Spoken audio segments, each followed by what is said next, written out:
정부는 지금 이번 대책이 일종의 둔촌주공 구하기가 맞다라고 생각이 듭니다. 원분양자가 있느냐 없느냐에 따라서 할인이나 이런 게 굉장히 달라지는 거예요. 사실은 냉정하게 보면 둔촌주공의 지금 문제는 조합원의 문제거든요. 근데 분양가 상한제 폐지되면 이제 싼 분양가는 나올 가능성이 별로 없어요.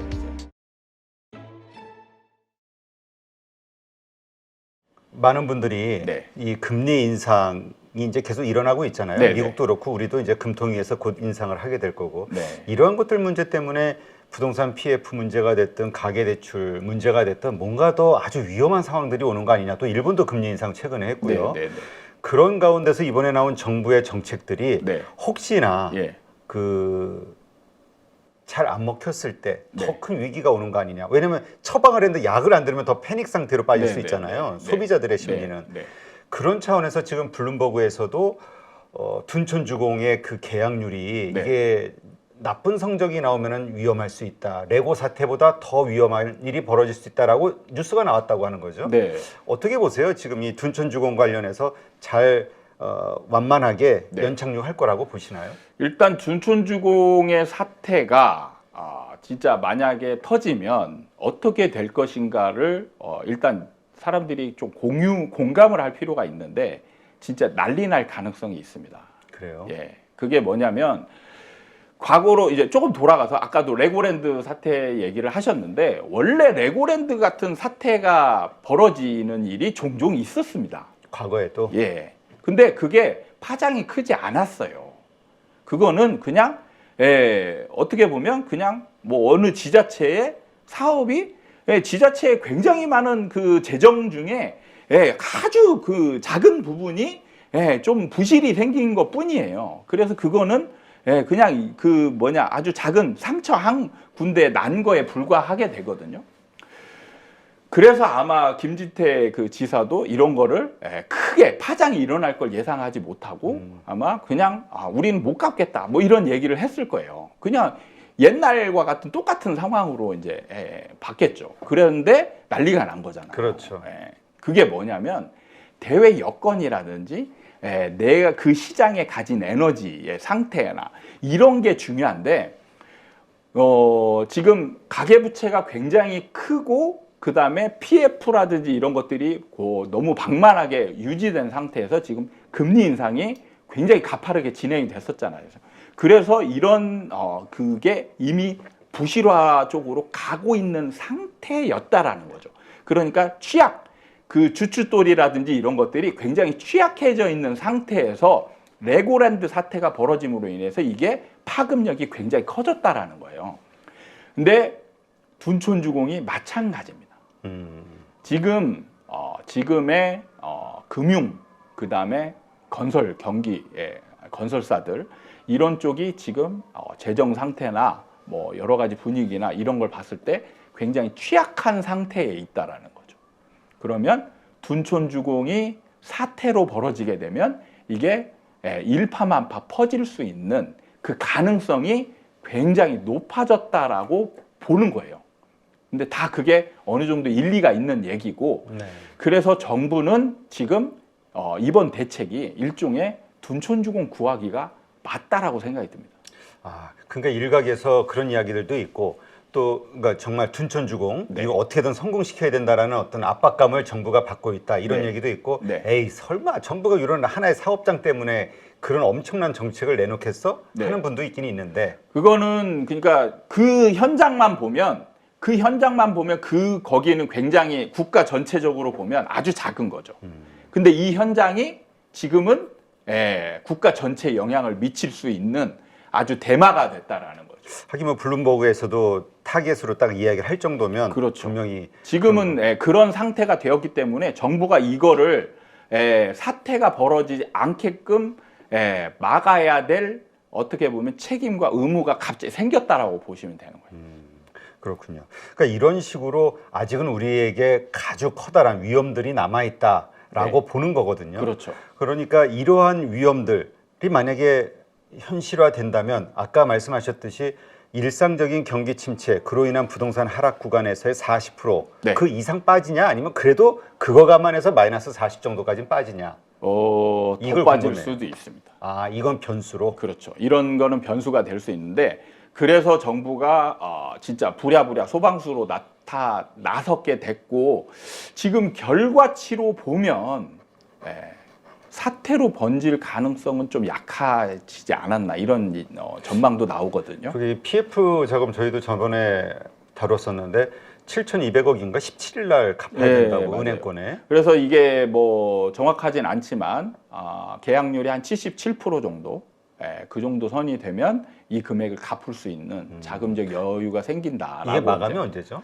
계약? 아마 17일인가 될 겁니다. 3일부터 시작해서 15일인가 17일인가 지금 정확하지 현황이 않은데 어떤지 모르겠네요. 그게 발표를 해야 되는데 이제 원래 발표를 사실 안 하거든요.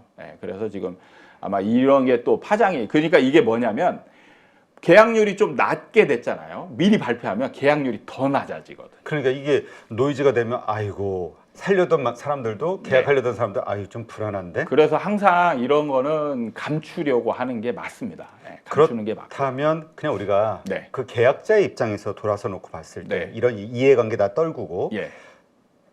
우리가 그래도 좀 가깝잖아요. 네. 제가 계약자예요. 내가 당첨됐어. 네. 저한테 진심으로 위한다면 네. 계약 제가 하려고 하는 게 맞아요? 안 하는 게 맞아요? 저는 말리겠습니다. 말려요? 말리는 이유는? 말리는 이유는 뭐냐면 추세를 보라고 하는 거예요. 추세. 제가 지금도 계속 강조하면서 뭐냐면 5년 정도 하락한다라고 얘기했죠. 그러면 사람들이 이 둔촌주공이 어떻게 될 것이냐, 2년 후에 아니면 5년 후에 가격이 어떻게 될 것이냐 이걸 봐야 되는 것이죠. 그러니까 지금 계약률이 높고 낮음은 중요하지 않아요. 중요하지 않습니다. 그러니까 이거를 자 반대로 2년 전도 아니고 그러니까 2021년 9월 달로 돌아가 보겠습니다. 네. 그럼 지금 사실 이 둔촌주공의 청약률이 지금 이번에 한 게 낮았잖아요. 3.3대 1 뭐 이렇게 굉장히 낮았단 말이에요. 그렇죠. 그거의 주된 원인이 뭐냐면 분양가 높은 거거든요. 분양가가 비싸다라는 거예요. 지금 그러나 어쨌든 주변의 아파트보다는 싼 거죠 분양가가. 약간이죠, 지금은 약간. 근데 제가 왜 지금 2021년 9월로 돌아가 보자라고 얘기를 했냐면 그때로 돌아가면 이 가격 똑같은 가격에 지금의 높다라고 생각한 분양가가 그때로 가면 엄청 싸지게 돼요. 왜냐하면 비교 대상이 이제 헬리오시티랑 비교를 많이 하거든요. 네. 헬리오시티의 2021년 9월 가격이 23억이었습니다. 23억 5천인가 돼요. 네. 그럼 23억 5천인데 많아야 14억이거든요. 그러면 9억 이상 차이가 나요. 그렇죠. 그럼 9억 이상 차이가 나면 해야죠. 아무리 행정구역을 감안하더라도 최소한 5억에서 6억 이상은 시세 차익이 생기는 구간이죠. 그렇죠. 그럼 이때 분양을 했다라면 경쟁률이 어땠을까? 뭐 몇백 대 일 나왔지 않았을까? 그렇죠. 몇백 대 1이 나왔겠죠. 그러면 이때 분양을 받은 사람들은 아마 환호성을 지르고 잔치를 벌였을 거예요. 그런데 지금 그때 분양을 해서 지금까지 왔다라면 그냥 그럼 지금 둔촌주공은 어떻게 됐을까? 분위기가 그때 수백 대 1의 경쟁률의 분위기를 이어올까? 그렇지 않다라는 거죠. 왜냐하면 지금 헬리오시티 가격이 23억에서 지금 16억으로 떨어졌거든요. 그럼 둔촌주공도 마찬가지인 거예요. 그러면 앞으로 2년 뒤에 헬리오시티 가격이나 주변의 고덕 그라시움이나 뭐 이런 아파트들이 가격이 얼마 되어 있을까? 강남 아파트 가격은 얼마 되어 있을까? 이런 것들을 상상을 해봐야 되는 거죠.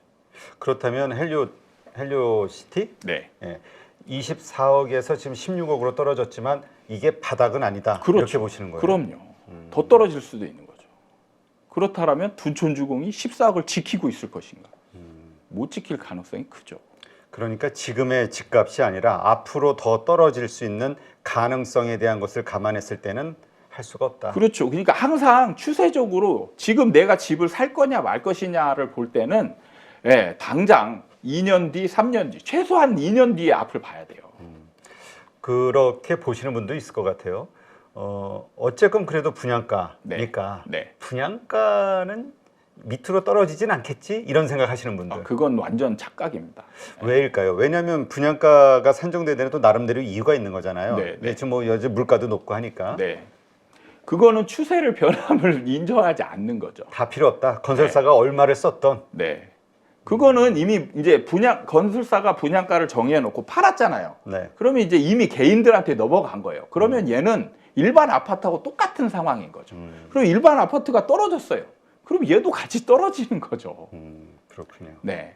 그래서 나중에 보면 할인하라는 아파트 생기잖아요. 그러니까 지금 질문 드리고 싶었던 게 네. 그러면 막말로 네. 이러한 어떤 좋은 위치의 이런 아파트들도 네. 할인 분양 같은 게 나올 수 있는 건가요? 당연히 나오죠. 당연히 나올 수 있습니다. 보통 할인 분양하면 몇 프로 정도 할인해요? 분양가에서 일반적으로? 그거는 이제 그 과정이 있는데요.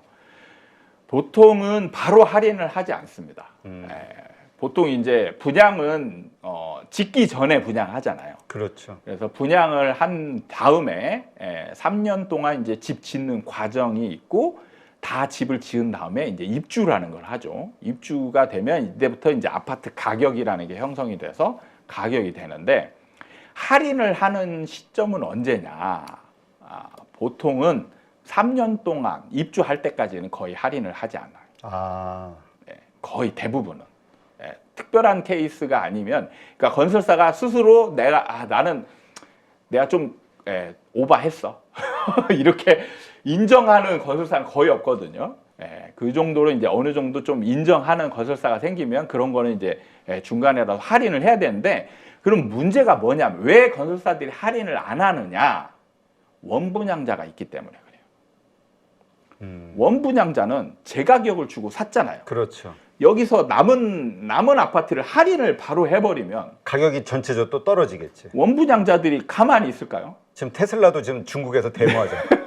차 1,000만 원 가지고. 네, 그러면 어떻게 해야 되느냐? 이 사람들을 깎아주느냐, 안 깎아주느냐, 이게 이제 또 다툼이 되는 거죠. 그러겠네요. 원분양자들은 그럼 니네 할인할 거면 우리도 같은 가격에 해줘라 이렇게 요구하겠죠, 당연히. 근데 이제까지 전례들을 봤을 때 그랬을 때 보통 어떻게 돼요? 안 해주죠. 안 해주죠. 네. 그러면 건설사가 또 망할 것 같은데. 그러니까 안 해주니까 이거를 안 해줘야 여기서 할인하면 손해가 막심해지는 거죠. 이걸 다 돈을 내줘야 되는 거니까. 그러면 분양을 아예 전체적으로 10% 예를 들어 10% 할인했다. 그럼 10% 할인한 가격에 판 거보다 더 못하게 된 거죠. 그럼 바보 같은 짓을 한 거예요. 그러니까 이거를 인정할 수 없는 거예요. 그래서 원분양자가 있느냐 없느냐에 따라서 할인이나 이런 게 굉장히 달라지는 거예요. 그게 뭐 일반적으로 언제 합니까? 몇 프로 합니까? 이게 정해지는 게 아니에요. 분양률에 따라서 건설사가 처한 상황에 따라서 위기냐 아니냐 뭐 이런 거에 따라서 다 대응 전략이 마케팅적으로 다르게 되는 거예요. 돈이 그만큼 급하면 더 싸게 급매로 빨리 처분하려고 할 그렇죠. 거고. 그래서 실제로 나중에 보면 막 원분양자들이 바리케이트 치고 막 분신한다 하고 막 데모하고 그래요. 분양 못하게 할인 분양하면은 그거 이제 분양 못하게 막 막고 그래죠. 싸우죠. 그러게요. 그게 한두 푼이 아니니까 네. 몇 억씩 된다 그러면 진짜 그럴 수 있을 것 같아요. 네. 네. 어쨌건 이러한 상황. 그러니까 사실 우리가 지금 둔촌주공 이게 어떻게 보면 일부 분들이 얘기하시는 것처럼 정부의 라이언 일병 구하기 아니냐. 네. 이게 사실은 다 근거가 있는 거네요. 저는 그러니까 정확하게 정부가 그걸 공식적으로 인정한 건 아니잖아요. 그렇죠. 그런데 나름대로 추측을 해보면 합리성이 있다라고 가정이 되는 거죠. 근데 그 말씀을 이렇게 나누면서 우리의 심리, 그냥 일반 투자자의 심리로서는 네. 어떤 생각이 드냐면 그냥 네. 솔직하게 네. 어떤 생각은 그래 우리 전체 한국 경제를 위해서는 완판이 됐으면 좋겠다라는 생각이 일단 들고 네. 그러나 내 주변에 가까운 사람들은 절대 그걸 안 했으면 좋겠다. 이 네. 이중적 감정이 드는데. 그렇죠.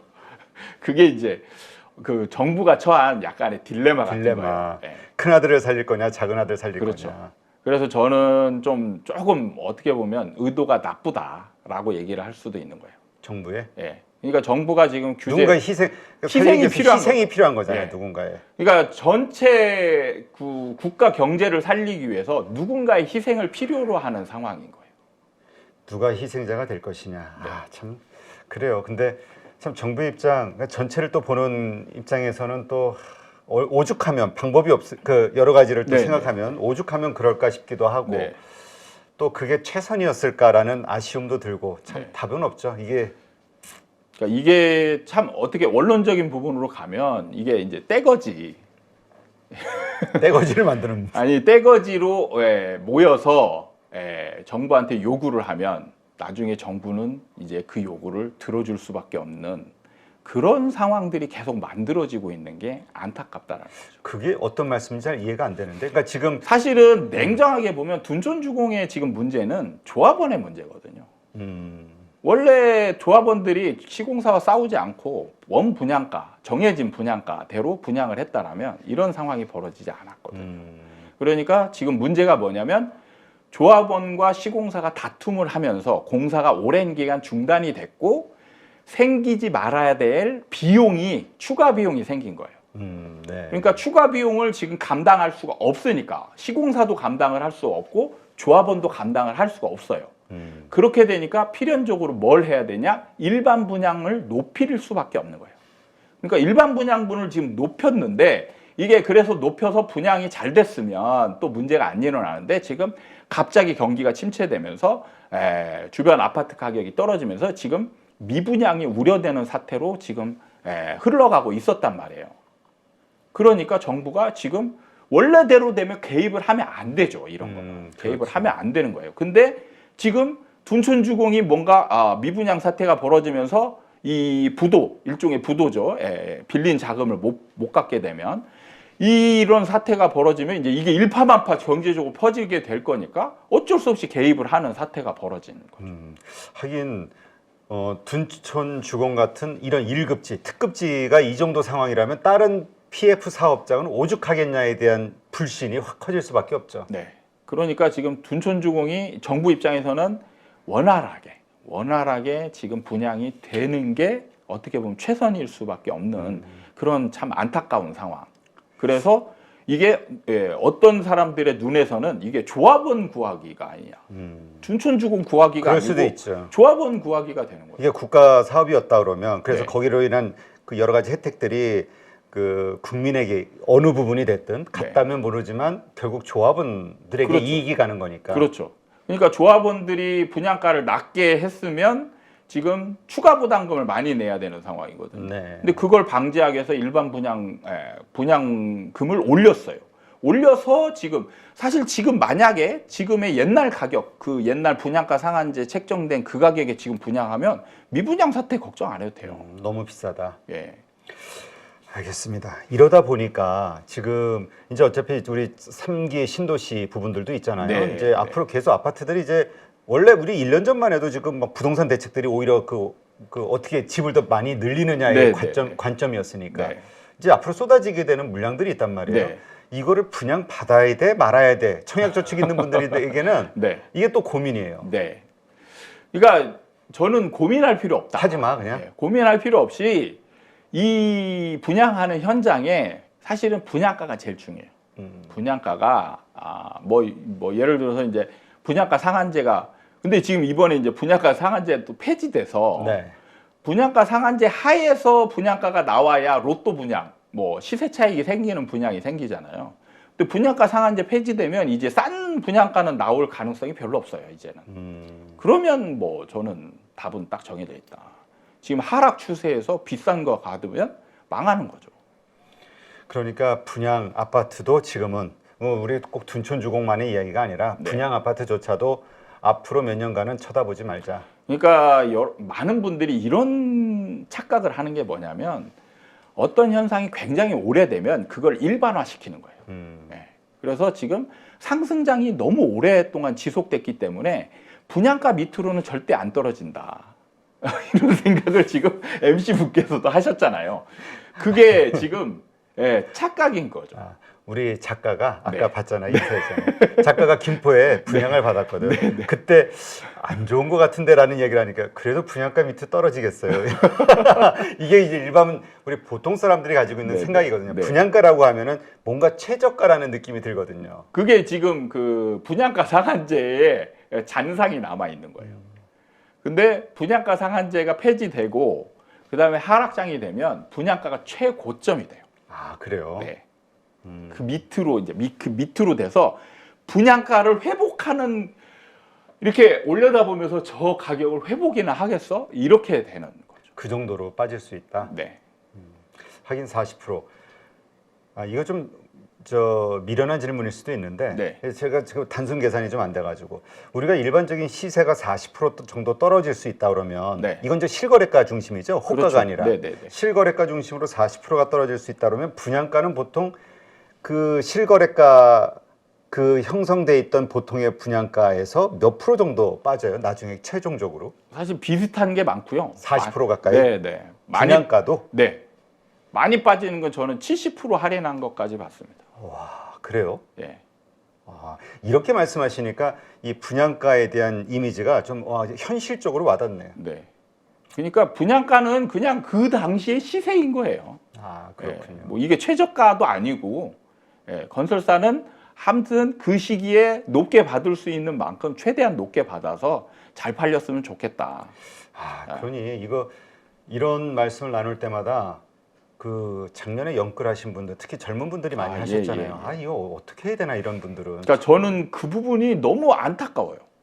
그러니까 제가 20대, 30대들에게 부동산을 좀 이런 특히 사이클을 가르칠 수 있는 방법이 없을까?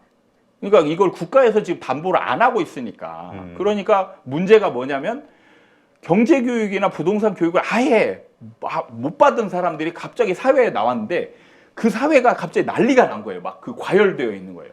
그럼 여기서 가만히 지켜보고 있으니까 옆에 있는 사람이 빨리 뛰어든 사람 막 몇 억을 벌었다고 자랑을 하고 다니는 거죠.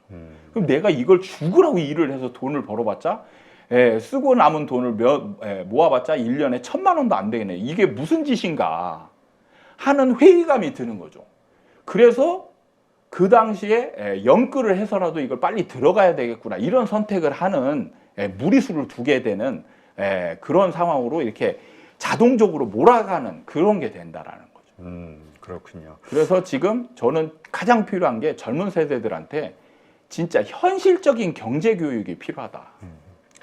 그래요. 주식 시장에서도 마찬가지고, 그러니까 우리가 돈을 어려서부터 그렇죠. 하긴 외국인들이 놀라더라고요. 사회생활을 30 가까이 남자가 군대 갔다 오고 어쩌고 저쩌고 해가지고 네, 30 가까운 나이에 사회생활을 시작한다 그러니까 깜짝 놀래. 그렇죠. 그거는 진짜 우리나라가 너무 잘못된 거예요. 나이 먹어가지고 완전 초보가 돼가지고. 네. 그리고 우리가 그래요. 하여튼 투자를 참 얘기하다 보니 끝이 없어가지고 네. 하여튼 이런 문제점들. 하여튼 이건 정부 차원에서도 우리의 어떤 그 앞으로 이제 투자가 대세가 될 수밖에 없잖아요. 뭐 그 부동산이 됐든 외환이 자본주의 됐든 세상에서는 이게 기본이기 때문에 로봇에 의해서 일자리는 점점 줄어들고 그나마 우리가 하여튼 알겠습니다. 같이 한번 계속 고민하시죠. 네.